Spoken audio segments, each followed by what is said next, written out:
साथियों, ATN super class Gorakhpur में आप लोगों का स्वागत है। साथियों, मनोविज्ञान में हम वो टॉपिक लेकर के आए हैं जो शिक्षण विधियां। अब शिक्षण सूत्र खत्म हो गए, अब शिक्षण विधियां हैं जो बहुत इंपॉर्टेंट है कि आखिर में शिक्षण जो कार्य होता है तो किन विधियों के द्वारा होता है, किन मेथडों के द्वारा करना चाहिए, जिससे जो बच्चे हो वो प्रवीण हो जाए। मंद बुद्धि का बालक यदि है तो वो भी प्रवीण हो जाएगा, पढ़ने में कमजोर है वो भी प्रवीण हो जाए, जो रुचि नहीं ले रहे हैं वो भी जो है रुचियां लेने लगे। तो इसमें मोटिवेशन भी आपको अध्यापक को करना है। तो कौन कौन सी विधियों को करना है, तो हम विधियों का अर्थ चलते हैं बता रहे हैं कि आखिर में शिक्षण जो विधियां हैं उसका अर्थ क्या होता है।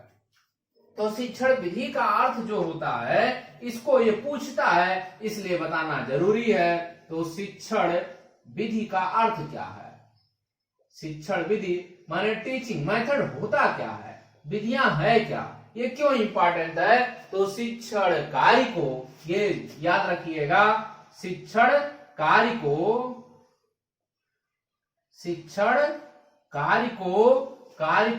नियोजित माने प्लानिंग करना, एवं निष्पादित, एवं क्या है निष्पादित, नियोजित और निष्पादित किसी निश्चित व्यापक रूप से होती है। निश्चित निष्पादित या व्यापक रूप से होती है, या व्यापक रूप से होती है, तो उसे क्या कहते हैं, शिक्षण विधियां कहती है। जो शिक्षण विधियां है वो भी पूछ लेता है कि इसका अर्थ होता क्या है। तो फिर चलते हैं, शिक्षण विधि एक सर्वांगीण है, सर्वांगीण होता है, या ये होता है व्यापक प्रकृति का होता है। वो क्या होता है, व्यापक प्रकृति का होता है, नेचर का होता है। मतलब ये कैसा नेचर इसका होता है, व्यापक होगा, विशाल रूप का नेचर का होता है। शिक्षण विधि कैसा होगा, सर्वांगीण होगा, व्यापक होता है। तो ये बहुत इंपॉर्टेंट है, ये भी पूछता है कि शिक्षण जो विधियां हैं वो किस नेचर की होती हैं। शिक्षण विधि जो होती है, जो शिक्षक को उपलब्ध होती हैं, शैक्षिक परिस्थितियां होती हैं, जिस विद्यालय में आप जाते हैं उसी के इन्वायरमेंट के अनुसार जो भी चीज आपके पास है, जो भी बिल्डिंग है, जो भी मटेरियल है, उन्हीं के अनुसार जो भी आपको मतलब पाठ्यक्रम है, जो भी क्यूरिकुलम है, उन्हीं के अनुसार आपको जो है पढ़ाना है, जिससे बच्चा क्या हो जाए, तेज हो जाए। तो अध्यापक को करना क्या है, अध्यापक को करना ये होता है, अध्यापक को क्या करना होता है, उपलब्ध जो होती हैं, उपलब्ध शैक्षिक, जो शैक्षिक सामग्री है, शैक्षिक परिस्थितियां, मान लीजिए सामग्री तो छोटा शब्द हो जाएगा, परिस्थितियां बड़ा शब्द हो गया। तो शैक्षिक जो परिस्थितियां होती हैं, क्या होती हैं, परिस्थितियां होती हैं, पाठ्य पुस्तक की प्रकृति होती है, पाठ्य पुस्तक की प्रकृति होती है, उसी के अनुरूप क्या करना होता है, अनुरूप जो है शिक्षण विधि का चयन करना होता है। शिक्षण विधि का क्या करेंगे, विधि का चयन करना होता है। ये इंपॉर्टेंट है, इसलिए इसको लिखा जा रहा है। तो जो शैक्षणिक जो है आपकी परिस्थितियां हैं, जब विद्यालय में अध्यापक जाता है तो उन्हीं परिस्थितियों के अनुसार जैसी पाठ्य पुस्तक है, जैसा जो है पाठ्यक्रम बनाया गया, उसी के अनुसार आपको करना क्या है, उसी के अनुसार आपको मेथड लगाना है। जैसे विद्यालय में गए, वहां का बिल्डिंग जैसा ढांचा है, जर्जरा है, नई व्यवस्था है, उन्हीं व्यवस्थाओं में आपको, उन्हीं पाठ्यक्रमों के अनुसार ही आपको अपने शिक्षण विधियों को लगाना है। आपको अलग से नहीं प्रोवाइड कराना है कि अब पूरी प्रोवाइड हो जाएगी तभी आप पढ़ाएंगे, कुर्सी मिल जाएगा, ब्लैक बोर्ड मिल जाएगा, बढ़िया से हो जाएगा तब आप पढ़ाएंगे, नहीं, तब आपका वहां शिक्षण विधि फेल हो जाएगी।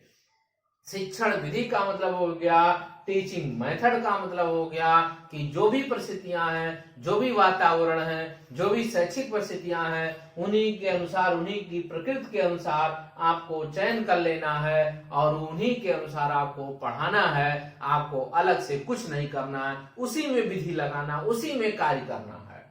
तो ये हो गया कि शिक्षण विधियां क्या है, एक व्यापक रूप से होती है, निष्पादित करना होता है, सर्वांगीण होता है। अब ये कितने प्रकार की होती हैं, तो इसमें पहला जो है वो बहुत इंपॉर्टेंट है। पहला है आगमन विधि। कितनी प्रकार की होती है, तो निम्न प्रकार की हम चर्चा कर रहे हैं। पहला हमारा है आगमन विधि। जो लोग तैयारी कर रहे हैं उनको पता हो गया कि आगमन विधि हमेशा परीक्षाओं में पूछ चुका है और पूछेगा भी। जितनी भी आगामी परीक्षाएं होंगी, चाहे सीटेट हो या सुपर टेट हो या टेट हो या कहीं का भी हो, डाइट का भी हो या एमएड का एंट्रेंस हो, उसमें आगमन विधि पूछता ही पूछता है। तो बहुत इंपॉर्टेंट है। आगमन विधि होती क्या है, आइए देख लेते हैं। आगमन विधि, आगमन विधि इसको कहते क्या है, इंडक्टिव मेथड। Inductive method. तो इंडक्टिव मेथड होती क्या है, आइए देख लेते हैं। इसका अर्थ ये हो गया कि जो भी अध्यापक हैं, पढ़ा रहे हैं, इस मेथड से पढ़ाएं। इस मेथड होता क्या है, इसमें ऐसे याद करने का तरीका है। आ लिखा है, आ से होता है उदाहरण दे करके। ना लिखा है तो नियम बनाओ। आया है, इसका मतलब क्या है, उदाहरण। आ से क्या है, उदाहरण। ना से क्या है, नियम बनाओ। ना से क्या है, नियम बनाओ। तो उदाहरण दे करके फिर नियम बनाना होता है, ये विधि कहलाती है।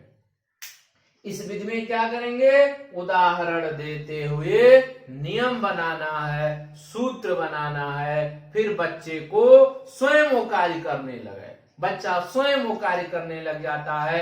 केवल आपको करना क्या होता है, केवल उदाहरण देना होता है। फिर इसमें क्या होता है, आइए फिर इसमें होता है उदाहरण दीजिए। ये सब आपको नोट करना है। उदाहरण देते हुए सामान्यीकरण, सामान्यीकरण करने का प्रयास किया जाता है। सामान्यीकरण करने का प्रयास किया जाता है। उदाहरण दे करके सामान्यीकरण करने का प्रयास किया जाएगा। यहाँ पे स्टूडेंट क्या करेगा, अब स्टूडेंट क्या करेगा, इन्हीं शिक्षक जो प्रस्तुत उदाहरण देगा उन्हीं के आधार पर निरीक्षण करते हुए क्या करेगा, निरीक्षण करते हुए, निरीक्षण करते हुए अपनी सूझबूझ के द्वारा, अपनी सूझबूझ के द्वारा क्या करेगा, कोई ना कोई सामान्य नियम बनाएगा। सामान्य नियम बनाएगा। कौन बनाएगा, नियम बनाएगा। कौन बनाएगा, स्टूडेंट बनाएगा। तो याद रखना है, यहाँ पे ये कह रहा है कि स्टूडेंट क्या है, जब आप कोई उदाहरण देंगे तो उसका निरीक्षण करेगा, फिर अपनी सूझबूझ के द्वारा फिर क्या करेगा, कोई ना कोई सामान्य नियम बना देगा। इसके मतलब आपने उदाहरण प्रस्तुत किया और बच्चे ने क्या किया, सामान्यीकरण करते हुए नियम बना दिया। और इसमें जब वो नियम बना देता है, सूत्र बना देता है, तो वह सबसे आसान हो जाता है बच्चे के लिए। बच्चा जल्दी से कठिन विषयों को पढ़ लेता है। इसमें और क्या होता है, इसमें जो स्टूडेंट होता है, इसमें क्या होता है, जो स्टूडेंट होता है वह सक्रिय रहता है। स्टूडेंट क्या होता है, स्टूडेंट माने विद्यार्थी क्या होता है, विद्यार्थी स्वयं सक्रिय रहता है। विद्यार्थी स्वयं क्रियाशील रहता है, क्रियाशील रहता है। जब बालक क्रियाशील लेगा, क्रियाशील रहेगा, तो उसमें निरीक्षण की शक्ति, याद रखिएगा सारे पॉइंट इंपॉर्टेंट है। निरीक्षण की शक्ति, तर्क की शक्ति तथा विवेचना करना, विवेचना करना माने विश्लेषण करना। इसके मतलब क्या हो गया, विश्लेषण करना भी उसको पता चल जाता है। इसके मतलब इस विधि में कहीं ना कहीं अध्यापक किस विधि का प्रयोग करता है। अध्यापक जो है, आइए ये पूछा हुआ है, अध्यापक इसमें किस सूत्र का प्रयोग कर रहा है, तो अध्यापक इसमें विशिष्ट से सामान्य की ओर, विशिष्ट से सामान्य की ओर, विशिष्ट से सामान्य की ओर नियमों का, सूत्रों का प्रयोग करता है। जो इसके पहले हमने सूत्र पढ़ा चुके हैं, विशिष्ट क्या होती है, सामान्य क्या होती है, हम आपको बता चुके हैं। तो अध्यापक इसमें किस सूत्र का प्रयोग करता है, तो अध्यापक इसमें विशिष्ट से सामान्य की ओर सूत्रों का प्रयोग करता है। ये पूछेगा और यह पूछेगा कि इसमें स्टूडेंट क्या होता है, क्रियाशील रहता है, निरीक्षण करता है, तर्क शक्ति का विकास होता है, और बच्चा क्या होता है, रुचि उत्पन्न हो जाती है। और यह जो है, जो यह आगमन है, आपको आगमन विधि है, आगमन विधि मंद बुद्धि बालकों के लिए, मंद बुद्धि बालकों के लिए, बालकों के लिए लाभप्रद है, अति लाभप्रद, अति लाभदायक है, लाभदायक है। मंद बुद्धि बालकों के लिए सबसे लाभदायक अगर कोई शिक्षण विधि है तो वह शिक्षण विधि कौन है, तो वह शिक्षण विधि आपकी आगमन विधि है। वह शिक्षण विधि कौन विधि है, आगमन विधि है। यह विधि किन किन विषयों में प्रयोग होती है, तो यह विधि गणित विषय, विज्ञान विषय, विज्ञान विषय, फिर प्रबंधन, फिर आपका मनोविज्ञान, ये सब याद रखिएगा, पूछा हुआ प्रश्न है। मनोविज्ञान, समाजशास्त्र, फिर आपका भाषा, आज में क्या हो जाता है, आज में प्रयोग होता है, आज में इसका यूज करते हुए विषयों का अध्ययन किया जाता है, जिससे वो क्या होता है, वह विषय आसान हो जाती है। और जब इन विषयों में आगमन विधि का प्रयोग करेंगे तो वह विधि के सहायता से वह विषय आसान हो जाएगा और बच्चे का पढ़ने में मन लगेगा, क्रियाशील हो जाएगा। तो इसमें करना क्या होता है, इसमें उदाहरण प्रस्तुत करते हुए बच्चे को पढ़ाना चाहिए, जिससे बच्चे को वह विषय कठिन से कठिन ना लगे, बल्कि सरल से सरल हो जाए। बल्कि क्या हो जाए, अगर कठिन से कठिन विषय है तो कैसा हो जाए, सरल हो जाए।